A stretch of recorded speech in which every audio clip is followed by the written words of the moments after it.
তালহা gaming আসলে gaming community ছাড়ার main উদ্দেশ্যটা কি এবং গেমটাকে কিসের জন্য ছিল? আসসালামু আলাইকুম গাইস, কি অবস্থা, কেমন আছেন? যে আশা করি আল্লাহর রহমতে একটু বেশি ভালো আছেন। আল্লাহর রহমতে আমি অনেক বেশি ভালো আছি। আসল কথায় আসি, তালহা গেমিং কেন পার্টনার প্রোগ্রাম থেকে বের হয়েছে এবং কি কারণে বের হয়েছে এই ভিডিওটা দেখার পরে বুঝতে পারবেন।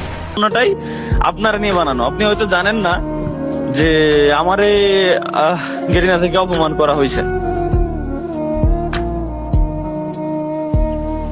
এটা আচ্ছা, এটা বলিস না। আমি তো না, ফোন না, দিছিলাম যখন, ওটা তখন না, আমি লাইভে ছিলাম ওটা না। না, না, আমি লাইভ স্ট্রিম অন করেছি, সেই সময় তুই ফোন দিছিস। না না ওইটা ওইটা বলিস না আমাকে লাইভে। অপমানটা করা হয়েছে কিভাবে? কারণ আমাকে ইভেন্টে ইনভাইট করা হয়।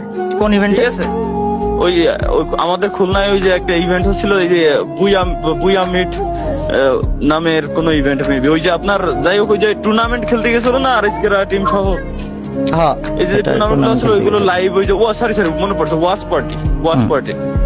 ওয়াচ পার্টিতে আমাকে ইনভাইট করা হয়।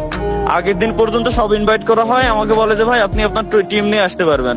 9 জন আমার যে টিমে আছে, ওই 9 জনটা নিয়ে আমি এক জায়গায় গ্যাদার করছি, ঢাকায় আমার বাড়ি, যে কালকে সকালে ঘুম থেকে উঠেই আমরা চলে যাবো ডিরেক্ট খুলনা থেকে আমার বাড়ি ঘুরে এসে দেন পরের দিন আবার আমরা ঢাকা ব্যাক করবো। ক্যামেরা সেট আপ সব আমার রেডি। এখন রাত 3টের সময় আমারে কল করে, আল্লাহর কি রহমত, ওই সময় আমি যাই গেছিলাম। তো ওই সময় আমার কল করে, তাও কল দেয়াই হচ্ছে মারুফ বাইরে দিয়ে, যে তালহা ভাই আপনি কালকে আসতেছেন না, আপনি কালকে অসুস্থ।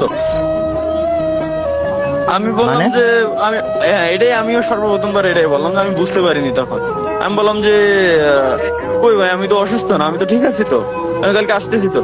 পরে মারুফ ভাই আমার আবার বললো যে ভাই আপনি কালকে আসতেছেন না, আপনি কালকে অসুস্থ। আমার নামে কিন্তু ওই জায়গায় পিকচার টিকচার দিয়ে যে সব বোর্ড থাকে এন্ট্রি গেটে, ওই সবকিছু বানানো ছিল।